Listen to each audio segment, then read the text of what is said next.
اس وقت جو عالمی حالات ہیں اور ساتھ ہی ساتھ ملکی اور شہری حالات ہیں، ان حالات کی روشنی میں ہمیں کس طریقے سے زندگی بسر کرنی چاہیے، اس حوالے سے کچھ باتیں میں آپ کی سماعتوں کے حوالے کروں گا انشاءاللہ۔ اللہ رب العزت جل جلالہ مجھے حق کہنے اور آپ سب کو حق سننے کی توفیق عطا فرمائے۔ اللہ کے رسول صلی اللہ علیہ وسلم کی نگاہوں میں صرف وہی دور نہیں تھا جس دور کے اندر پیغمبر رحمت صلی اللہ علیہ وسلم ظاہری حیات کے ساتھ جلوہ فرما تھے، بلکہ پیغمبر رحمت صلی اللہ علیہ وسلم کی نگاہوں میں قیامت تک کے سارے حالات اللہ کی عطا سے عیاں تھے۔ یہی وجہ ہے کہ آج دنیا کی مختلف قومیں بھی اور مختلف مذاہب کے ماننے والے بھی سرکار صلی اللہ علیہ وسلم کے آخری دور کی پیشن گوئی کو مانتے ہوئے نظر آتے ہیں اور اس کے حوالے سے اپنی رائے بھی پیش کرتے ہوئے نظر آتے ہیں، جس سے متعلق یوٹیوب کے اوپر اگر آپ دیکھیں گے تو آقا کریم صلی اللہ علیہ وسلم کی پیشن گوئیاں اور علم غیب کے جلوے آپ محسوس کر سکیں گے۔ اللہ کے رسول صلی اللہ تعالی علیہ وسلم نے ایک عظیم ارشاد ان لوگوں کے لیے خاص طور پر فرمایا جو لوگ دنیا میں بھی کامیاب ہونا چاہتے ہیں اور آخرت میں بھی کامیاب ہونا چاہتے ہیں۔ دنیا کی کامیابی تو انسان کسی نہ کسی طریقے سے اس کی نگاہوں میں کچھ چیزیں کامیابی کی ہوں گی، اس کو حاصل کر سکتا ہے، لیکن آخرت کی کامیابی یہ سب سے بڑی کامیابی ہے۔ تو اللہ کے رسول صلی اللہ تعالی علیہ وسلم نے جو ارشاد فرمایا کامیابی سے متعلق، اسے غور سے سماعت فرمائیں اور اس رسول اعظم صلی اللہ علیہ وسلم کے ارشاد کو دل و دماغ میں بٹھانے کی کوشش کریں۔ یہ مسلم شریف کی حدیث ہے، حضرت عبداللہ ابن عمر رضی اللہ تعالیٰ عنہما سے مروی ہے کہ حضور نبی اکرم صلی اللہ علیہ وسلم نے فرمایا بلا شبہ وہ کامیاب ہو گیا، دنیا میں بھی کامیاب ہو گیا اور آخرت میں بھی کامیاب ہو گیا۔ کون؟ جو اسلام لایا اور اسے حسب ضرورت رزق عطا ہوا۔ پتہ چلا اسلام کامیابی کی ضمانت ہے، اور اسی کے ساتھ وہ بندہ بھی کامیاب ہو گیا جسے اس کی ضرورت کے مطابق اللہ نے رزق عطا فرمایا۔ قربان میرے آقا صلی اللہ علیہ وسلم کے اس ارشاد پر کہ ضرورت کے مطابق، خواہش کے مطابق نہیں۔ خواہش تو بادشاہ کی بھی پوری نہیں ہوتی، لیکن ضرورت فقیر کی بھی پوری ہو جاتی ہے۔ آپ دیکھیں کہ انسان کی خواہش کو اگر آپ دیکھنے کے لیے جائیں تو انسان کی خواہش ایسی چیز ہے کہ کبھی پوری ہو ہی نہیں سکتی۔ ایک خواہش پوری ہوئی تو دوسری خواہش نے جنم لے لیا، دوسری خواہش پوری ہوئی تو تیسری خواہش نے جنم لے لیا۔ مثال کے طور پر اگر اس کے پاس سائیکل تھی تو بائک کی خواہش ہوئی، بائک آ گئی تو کار کی خواہش ہوئی، کار آ گئی تو بڑی کار کی خواہش ہوئی۔ تو اس طریقے سے انسان کی خواہش کبھی پوری نہیں ہوتی۔ اللہ کے رسول صلی اللہ علیہ وسلم نے اس بندے کو کامیاب فرمایا جس بندے کو ضرورت کے مطابق اللہ نے رزق عطا فرما دیا۔ ضرورت سے مطابق آپ دیکھ لیں آپ کے پیٹ میں جگہ کتنی ہے۔ میں آج کی دعوتوں کی بات نہیں کرتا، جہاں پر 100 ڈشیں سجی ہوتی ہیں جس میں سے آدمی 2-3 کے علاوہ کھا بھی نہیں سکتا۔ آپ دیکھیں آپ کی پیٹ کی گنجائش کتنی ہے، آپ کی پیٹ کی ضرورت جتنی ہے اللہ تعالیٰ نے اگر اس کے مطابق رزق عطا فرما دیا تو آپ کامیاب ہیں، کامیاب ہیں آپ۔ اور جس موضوع کی طرف آج مجھے قدر تفصیل سے گفتگو کرنی ہے اس کے بارے میں حضور صلی اللہ علیہ وسلم نے اسی حدیث کے آخری ٹکڑے میں ارشاد فرمایا، اور آقائے کریم صلی اللہ علیہ وسلم نے ارشاد فرمایا، اور اللہ تعالیٰ نے اسے جو کچھ دیا اس پر اس نے قناعت اختیار کی، جو کچھ ملا۔ اب قناعت کسے کہتے ہیں، تھوڑا سا اس کو سمجھیں۔ آدمی کہتے ہیں نا، ہماری زبان میں کہتے ہیں کر کسر سے کام لو،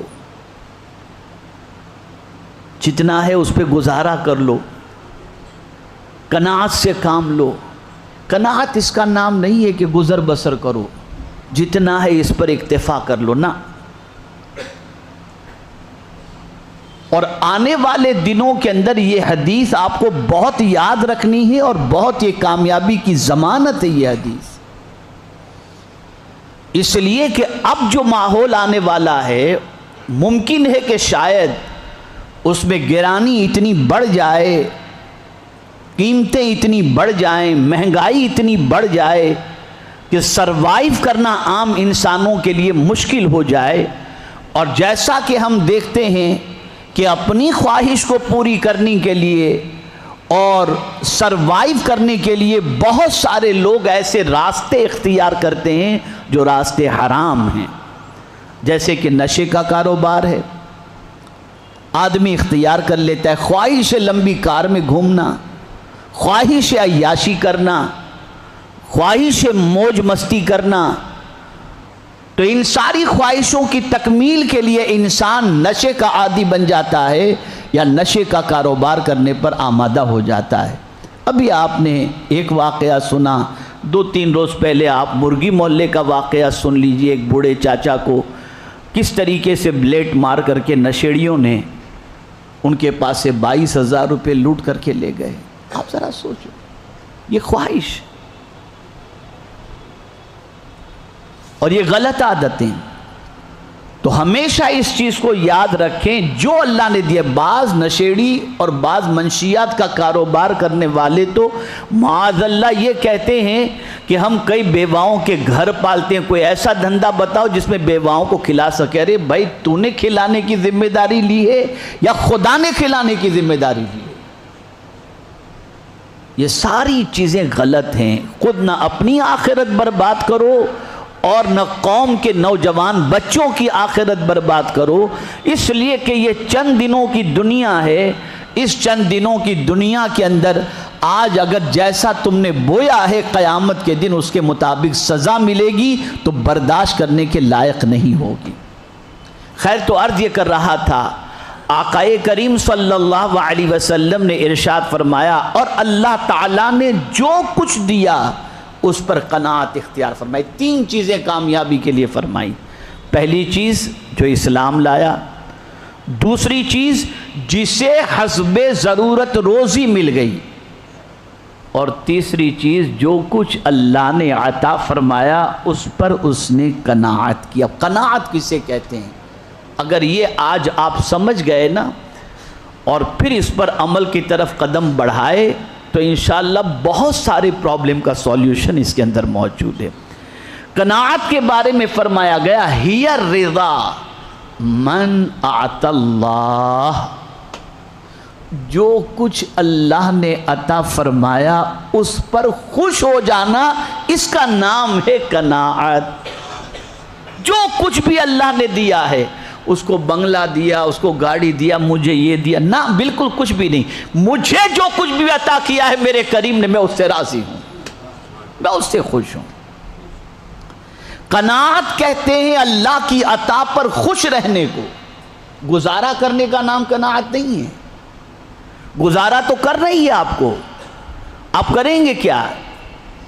بھئی آپ مجھے بتائیے، اگر آپ کی ارننگ 50,000 روپیہ مہینے کی ہے اور آپ کا خرچہ 55,000 روپے کا نظر آ رہا ہے، تو اب آپ 50,000 روپے کا 55,000 کرنے کی کوشش کریں، ضرور کریں، لیکن آپ کا اگر پورا نہیں ہوتا تو خرچے میں کٹوتی کریں اور 50 پہ آ جائیں۔ لیکن آپ یہ سوچیں اس کو 1 لاکھ مل رہا ہے، مجھے 50 مل رہا ہے، نہیں، آپ اگر اس 50 پر اللہ عز و جل کے فیصلے پر راضی رہتے ہیں تو میرے مصطفیٰ جان رحمت صلی اللہ علیہ وسلم نے فرمایا یہ بندہ کامیاب ہو گیا، کامیاب ہو گیا۔ یہ ایک قناعت۔ اب آئیے میں آپ کو سمجھاؤں لالچ کتنی بری بلا ہے۔ آج یہ قوم بلکہ پوری دنیا خون ریزی کی شکار نہ ہوتی۔ آج پیٹرول کی لالچ میں کبھی اس ملک پہ قبضہ، کبھی اس ملک پہ قبضہ، یہ پیٹرول کی لالچ ہے، اور بے گناہوں کے خون بہائے جا رہے ہیں، یہ لالچ ہے۔ مجھے تو جب حضرت عبد الرحمن ابن عوف رضی اللہ تعالیٰ عنہ کا یہ واقعہ یاد آتا ہے تو عقل دنگ رہ جاتی ہے۔ سب سے بڑے مالدار تھے حضرت عبد الرحمن ابن عوف رضی اللہ تعالیٰ عنہ، لیکن کعبہ شریف کا طواف کر رہے تھے تو ایک ہی دعا، اللہم قنی الشح۔ صفا مروہ کی سعی کر رہے تھے، اللہم قنی الشح۔ منی میں پہنچے، اللہم قنی الشح۔ عرفات کے میدان میں اللہم قنی الشح۔ مزدلفہ میں اللہم قنی الشح۔ پوچھنے والے نے پوچھا کہ حضرت آپ کوئی اور دعا نہیں کر رہے ہیں، یہ ایک ہی دعا کر رہے ہیں؟ اب آپ بھی سوچتے ہوں گے کہ یہ دعا کا مطلب کیا ہے، اتنی عربی تو ہے نہیں کہ آپ سمجھ سکیں۔ اس دعا کا مطلب یہ ہے کہ اے اللہ مجھے لالچ سے بچا۔ اس دعا کا مطلب ہوتا ہے اے اللہ مجھے لالچ سے بچا۔ تو پوچھنے والے نے پوچھا کہ حضرت کوئی اور دعا آپ نہیں کرتے، آپ یہی دعا کر رہے ہیں؟ اب جواب سنیے، ارشاد فرماتے ہیں میری نظر سے قرآن کی ایک آیت گزری جس میں اللہ عز و جل نے فرمایا وَمَن يُوقَ شُحَّ نَفْسِهِ فَأُولَئِكَ هُمُ الْمُفْلِحُونَ۔ جو لالچ سے بچا لیا گیا وہ کامیاب ہو گیا۔ تو میں کامیاب ہونا چاہتا ہوں، اس لیے مقبول جگہوں پر اللہ کی بارگاہ میں لالچ سے بچنے کی میں دعا کر رہا ہوں۔ میرے پیارے آقا صلی اللہ علیہ وسلم کے پیارے دیوانوں، اب اس پر میرے آقا صلی اللہ علیہ وسلم کا ارشاد سماعت فرمائیں۔ رسول اعظم صلی اللہ علیہ وسلم سے پوچھا گیا کہ آپ کی آرزو کیا ہے؟ بڑا آسان ہے آپ کا اور ہمارا سب کا یہ کہنا کہ ہم تو حضور کے دیوانے ہیں، حضور سے محبت کرتے ہیں، لیکن ذرا حضور کی سیرت بھی دیکھیں صلی اللہ علیہ وسلم۔ سرکار صلی اللہ علیہ وسلم سے پوچھا گیا آپ کی آرزو کیا ہے؟ تو فرماتے ہیں میری آرزو یہ ہے کہ ایک دن مولا مجھے کھانا عطا فرمائے اور ایک دن مولا مجھے بھوکا رکھے۔ جس دن میرا مولا مجھے کھانا عطا کرے گا میں اس دن شکر کروں گا، اور جس دن مجھے بھوکا رکھے گا اس دن میں صبر کروں گا۔ یہ خواہش ہے۔ کس طرح سے لالچ سے بچایا میرے آقا صلی اللہ علیہ وسلم نے۔ آج لالچ کے اندر انسان تباہ ہو گیا، لالچ میں انسان برباد ہو گیا۔ اور بڑی پتے کی بات عرض کرتا ہوں، تھوڑی روزی کم ہے نا، اس سے شکایت، اس سے شکایت، اس سے شکایت، اس سے شکایت، یہ کیا آپ کا کر لیں گے کوئی؟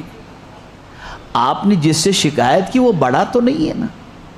بھئی میں آپ سے ایک چیز عرض کروں، میں کسی بہت بڑے کی شکایت کسی چھوٹے سے کروں تو وہ چھوٹا کیا بگاڑ لے گا بڑے گا؟ تو اب میں آپ سے سوال پوچھتا ہوں، ایک عام انسان سے تم خدا کی شکایت کر رہے ہو، وہ کیا کر لے گا خدا کا؟ تو کیا کرنا چاہیے؟ ہونا یہ چاہیے کہ مولا تیرا ہی فرمان ہے، اللہ یبسط الرزق لمن یشاء ویقدر، اللہ جس کا چاہتا ہے رزق کشادہ کر دیتا ہے اور جس کا چاہتا ہے تنگ کر دیتا ہے۔ اور قرآن کہتا ہے تم اللہ سے مانگو، کیا مانگو؟ وَاسْأَلُوا اللَّهَ مِنْ فَضْلِهِ، اللہ سے اس کا فضل مانگو۔ اب جب وہ فضل کرے گا تو دنیا بھی سنور جائے گی اور آخرت بھی سنور جائے گی۔ تو آپ قناعت کو یہ سمجھے، جو کچھ ہے شکوہ نہیں، جو کچھ ہے شکایت نہیں، جو کچھ ہے کمپلین نہیں۔ ہم کو اور آپ کو اللہ اتنا ہی دے گا جتنا اس نے ہماری تقدیر میں لکھ دیا ہے۔ اب جتنا ملا اس پر راضی رہو، اس پر خوش رہو، اور اگر کوئی اللہ کی عطا پر راضی رہا، اسی کو کہتے ہیں قناعت۔ اور ایسی قناعت کرنے والے کے بارے میں کسی اور نے نہیں، حضور صلی اللہ علیہ وسلم نے فرمایا وہ کامیاب ہو گیا۔ میرے پیارے آقا صلی اللہ علیہ وسلم کے پیارے دیوانوں، حدیث کے الفاظ وروزی کا کفافہ، یعنی جو رزق کے بارے میں فرمایا گیا جسے حسب ضرورت رزق عطا ہوا۔ اب اس کے بارے میں یہ کفایت اور ضرورت سے کیا مراد ہے؟ تو فرمایا گیا جس میں نہ کوئی زیادتی ہو اور نہ کمی، اس میں خصوصیت ہے، اس میں خصوصیت یہ ہے کہ یہ حالت فضیلت کی حامل ہوتی ہے۔ یعنی ایک انسان کو جتنی روزی ملی اس کو کافی ہے تو وہ پھر زیادہ کی تمنا نہیں کرتا، مولا جو ہے تیرا شکر ہے، ہم تو مست مولا ہیں، ہمیں جتنی ضرورت ہے میرا مولا ہمیں عطا کر دیتا ہے۔ ایسے کہنے والے کو اللہ فضیلت عطا فرماتا ہے، فضیلت عطا فرماتا ہے۔ اور بعض علماء اس کو دلیل کے طور پر پیش کرتے ہیں جو کہتے ہیں الکفاف یہ فقر اور غنا سے بہتر ہے، اس کو ذہن کے اندر رکھیں۔ میرے پیارے آقا صلی اللہ تعالی علیہ وسلم کے پیارے دیوانوں، آقا کریم صلی اللہ علیہ وسلم نے اور ارشاد فرمایا، عن ابی ہریرہ رضی اللہ تعالی عنہ عن النبی صلی اللہ علیہ وسلم قال لیس الغنا عن کثرت العرض ولكن الغنا غنى النفس۔ حضرت ابو ہریرہ رضی اللہ تعالی عنہ سے مروی ہے کہ حضور صلی اللہ علیہ وسلم نے فرمایا عمارت یعنی مالداری، غور سے سنیے گا، کس کو کہتے ہیں مالدار؟ کس کو کہتے ہیں؟ ذرا سنو، حضور فرماتے ہیں، آقا کریم صلی اللہ علیہ وسلم فرماتے ہیں عمارت کثرت مال سے نہیں ہوتی، یعنی مالدار وہ نہیں جس کے پاس بہت مال موجود ہے، وہ مالدار نہیں۔ تو پھر حضور آپ ہی فرمائے کہ مالدار کو، ہم کو تو یہی سمجھ میں آتا ہے جس کے پاس دھن دولت زیادہ وہ مالدار۔ حضور فرماتے نہیں، وَلَكِنَّ الْغِنَى غِنَى النَّفْسِ، بلکہ اصل مالدار وہ ہے جو دل کا غنی ہوتا ہے، جو دل کا غنی ہوتا ہے۔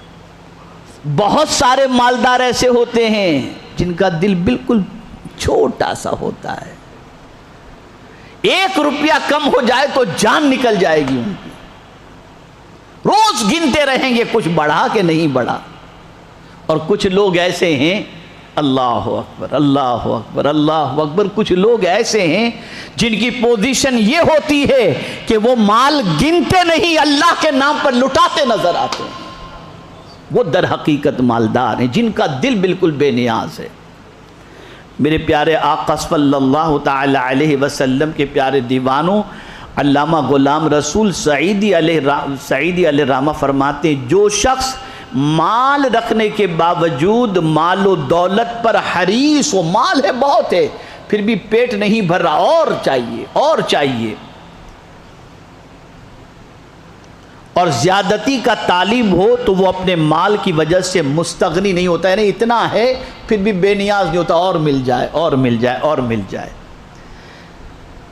لیکن غنی تب ہی ہوگا جب وہ مال و دولت سے مستغنی ہو جائے، اپنے پاس کیا ہے، جو ہے ایک دن ختم ہو جائے گا، کیا لے کر کے جانے کا ہے۔ اگر کوئی کسی کی سوچ یہ بن جاتی ہے یہ مال کیا ہے، سب ختم ہو جائے گا، مریں گے لوگ، لوٹ لیں گے، لے جائیں گے، کھا جائیں گے، پی جائیں گے، اپنا کیا ہے، جو اس طریقے سے بے نیازی اختیار کرے، حضور فرماتے یہ ہے اصل مالدار۔ میرے پیارے آقا صلی اللہ تعالی علیہ وسلم کے پیارے دیوانوں، اب ایک اور حدیث عرض کر کے گفتگو ختم کرتا ہوں۔ جمعہ کا تو مسئلہ ایسا ہوتا ہے گفتگو شروع کرتا ہوں اور ایسا لگتا ہے کہ وقت ختم ہو گیا، بات مکمل ہی نہیں ہو پاتی۔ یہ ترمذی شریف کی حدیث ہے، عن فضالۃ ابن عبید انہ سمع رسول اللہ صلی اللہ علیہ وسلم یقول طوبا سبحان اللہ طوبا لمن ہدی الی الاسلام وکان عیشہ کفافا وقنعا۔ حضرت فضالہ ابن عبید رضی اللہ تعالیٰ عنہ بیان فرماتے ہیں کہ میں نے حضور نبی اکرم صلی اللہ علیہ وسلم کو فرماتے ہوئے سنا، اس کے لیے بشارت ہے، یعنی خوشخبری حضور سنا رہے ہیں، خوشخبری سنا، اس کے لیے بشارت ہے جسے اسلام کی ہدایت نصیب ہوئی اور جسے بقدر ضرورت روزی نصیب ہوئی اور اس نے اس پر قناعت کر لی، یہ بندہ کامیاب بھی ہوا اور اس کو حضور صلی اللہ علیہ وسلم بشارت بھی عطا فرماتے ہیں۔ بس ایک آخری جملہ عرض کر کے گفتگو ختم کرتا ہوں، یاد رکھیں عزت اگر چاہیے، غور سے سنیے گا، عزت اگر چاہیے تو یہ فرمان یاد رکھیں، من قنع جل ومن طمع ذل۔ فرمایا گیا جس نے قناعت اختیار کی، یعنی اللہ نے جتنا دیا ہے اس پر راضی ہوا، اللہ نے اسے عزت عطا فرما دی، اور جس نے زیادہ کی لالچ کی فرمایا گیا وہ ذلیل ہو گیا۔ تو جو اللہ نے عطا فرمایا اس پر راضی رہنا، یہ ہے در حقیقت قناعت۔ گزر بسر چل رہی ہے گاڑی والی بات نہیں، بس میرے مولا کا کرم ہے، جو دیا ہے میرے حصے کا جتنا تھا اللہ نے مجھے عطا فرما دیا۔ کسی کا بنگلہ دیکھ کر، کسی کی گاڑی دیکھ کر، کسی کا پیسہ دیکھ کر، کسی کا یہ دیکھ کر نہیں، ہاں یہ ضرور فرمایا اگر کسی کا دیکھ کر متاثر ہونا ہے تو یہ دیکھو، تم سے زیادہ اگر کسی کو عبادت کرتے دیکھو تو اللہ سے دعا کرو کہ اللہ اس کے جیسی عبادت کا شوق مجھے عطا فرما، لیکن کسی کو مال میں زیادہ دیکھ کر یہ نہیں کہنا۔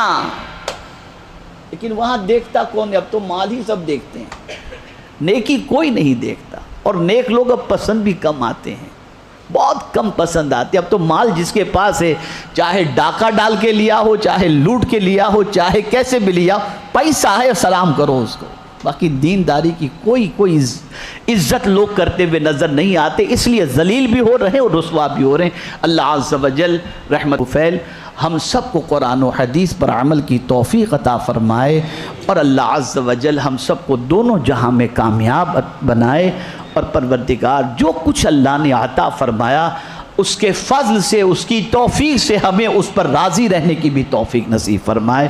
وما علینا الا البلاغ المبین۔ یہاں